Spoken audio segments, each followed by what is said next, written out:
बिस्मिल्लाहिर्रहमानिर्रहीम। अच्छा भाई, ये मेरे पास विंटर 2002 का क्वेश्चन नंबर 35 है।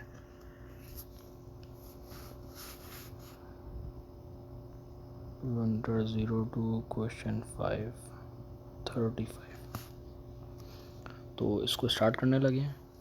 इन the potentiometer circuit below the movable contact is placed at N, यहाँ पे प्लेस हुआ है on the bar XY such that the galvanometer shows zero deflection.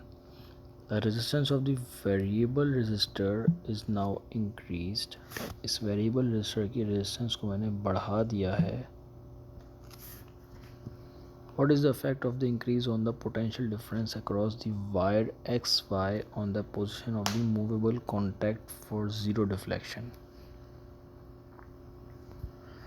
अच्छा भाई, एक बात तो इसमें पक्की है कि अगर मैं इसके एक डायग्राम बनाऊँ बिल्कुल छोटी सी समझाने के लिए, तो बेसिकली मेरे पास एक रजिस्टर है, दूसरा रजिस्टर है, और लेट से फॉर एग्जांपल 9 वोल्ट आ रहे हैं, और लेट से इसकी मेरे पास जो ओम है रेजिस्टेंस है दैट इज़ 1 ओम, और ये 2 ओम पर है।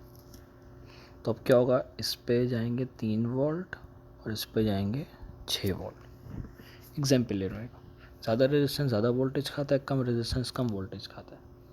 अच्छा, अब हुआ क्या, ये जो फिक्स रजिस्टर था ना, इसकी वैल्यू बढ़ा दी मैंने।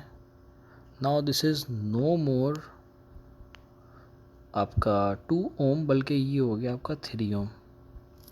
अब जब ये 3 ओम हो गया तो अब ये 6 से ज़्यादा वोल्टेज खाएगा, तो हो सकता है अब ये 7 खाने लग जाए, लेकिन 7 + 0 10 होता है। मेरे पास वो कैपेसिटी ही 9 की है, तो अब ये 3 नहीं खाएगा, अब ये 2 वोल्ट खाएगा, क्योंकि मैंने इसकी रेजिस्टेंस को बढ़ा दिया है। यही कुछ हुआ है इस वाले सर्किट में।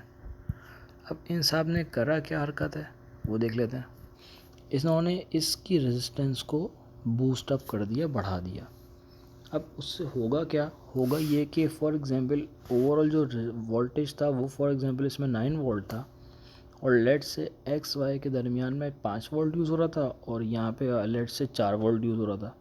तो अब 5 की बजाय इसमें कम हो जाएगा, इसमें बढ़ जाएगा वोल्टेज, जिसकी वजह से potential difference across X Y क्या होना चाहिए, कम हो जाएगा।